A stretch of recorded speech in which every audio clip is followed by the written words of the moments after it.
Welcome to our show. It's Friday. I have to thank the editor-in-chief and also founder of Harbour Times for all his good work. Thank you, Andrew. Thanks for having me.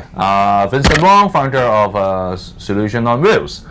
Anyway, today we're going to talk about Toy Story first. Have you watched Toy Story? I've seen them all. Love them. You love Buzz Lightyear, right? Yeah. What did he say? Buzz Lightyear to infinity and beyond.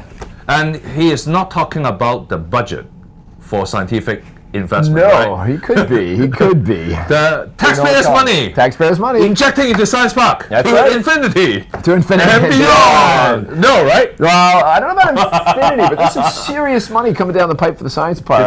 Today at the Finance Committee at the FC, the Legislative Council. Sure, right? they're gonna try to get through some of the stuff that's been hanging around the agenda that we've talked about many times on this show. Go back and watch the back issues. I highly recommend it if you're into that kind of thing. And so today, kind of the new one is they're talking about the next phase of the Science Park. So they have what they call Phase 1, Phase 2, Phase 3, and now they're going into the next phase. I think it's called like XXP, SXP1. They got some fancy acronym for it, but they're looking for. It's weird. They're setting it up in two tranches. So there's a $2.9 billion equity into the capital investment fund, and then a loan for $1.1 billion. Also, right. And then they have a separate one that's $6.6 billion. They call it equity, and then another $1.6 billion is loan. Interesting. So all that's going in. So what's going on? Well, eventually the Science Park's filling up, actually, right? Phase 1, 91.6% occupancy. Phase 2, 87.8%. Phase 3 is at 72.5%. They figure it's all going to be filled up by 2017, which fast approaching. Yeah. So they need money for the next. And you know what? That ties in with our discussion last Friday. Last week, what's the big news? Zhang Dezhang. Oh yeah, Zhang Dezhang coming to Hong Kong. And he did go to the Science Park, didn't he? He did go to the Science Park and set the scene, set the stage, set the tone for the pro-establishment camp to understand this big sum of money must pass. Yeah, because Zhang Dezhang was there. Yeah. So I mean, but those guys know. Nobody from the establishment's going to block this. But maybe the Democrats. But science. I think people are pretty down with science. There's a lot of young tech guys in there, and they would be natural. They would actually be natural voters for the Pandems. Young, smart, science techie guys. They tend to lean. They tend to like their personal freedoms. So they're keen on that. But who else is in there? 35% of the companies are actually mainlanders.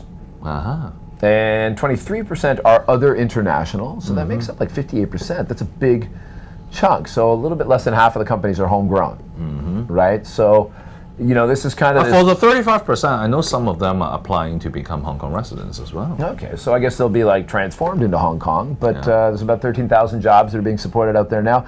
This is all about trying to drag Hong Kong into the science and tech world. The ITB is going, they're expanding the Science Park, and I guess they figure, we just throw enough, get enough people in the industry, it'll start to take off on its own. So, that's you think that's a good solution? I'm always like very leery of like government spending money trying to drive industries that they don't really get. In this case, they're just providing the real estate and certain amount of facilities. They have incubator programs. When you see it happening outside of the cheap real estate of the Science Park and all over Hong Kong, then I'll believe it. But again, we got a ways to go yet. That ties into our discussion earlier this week. Yeah. I think if the Science Park, the new phrase, focus on one key research area, that will be beneficial to Hong Kong. And you know what? Cybersecurity. They should set up a cybersecurity academy.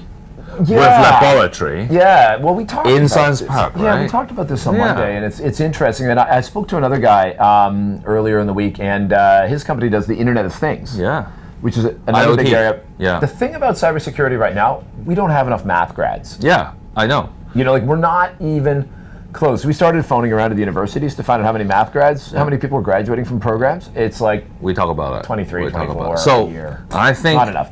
But I think that the money is all good, but you have to have the software, the talents, the focus, to accompany it. Yeah. So I think this money are all good. Yeah. Unless you have the right talents for it. So I'm all for the cybersecurity theme. Yeah. I think the science park would be a good nurturing ground, a good incubator for future talents, focusing on cybersecurity.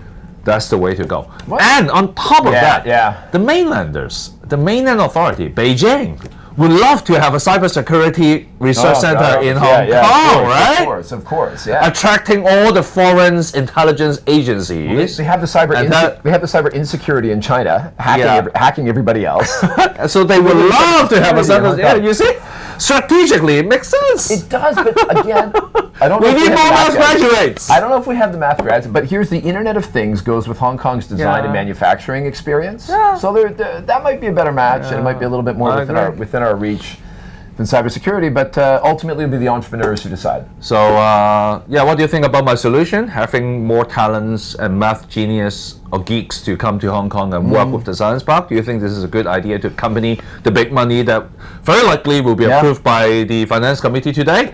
Leave your comments below, and we wish you a great week. I have to thank Andrew again. It's a very quiet week in terms of public affairs. Everybody is talking about CityU. Yeah, CityU. Yeah, CityU and their roof. And I wish this problem will go away and no more accidents like this. I hope not, man. That's like scary stuff. It's a really shitty issue. That's third world, yes. Up at the anyway. Well, but with that, we still come up with very good topics for this week. And this is all due to the good work by Mr. Hey, thanks for providing a platform for great solutions. All right, see you next week.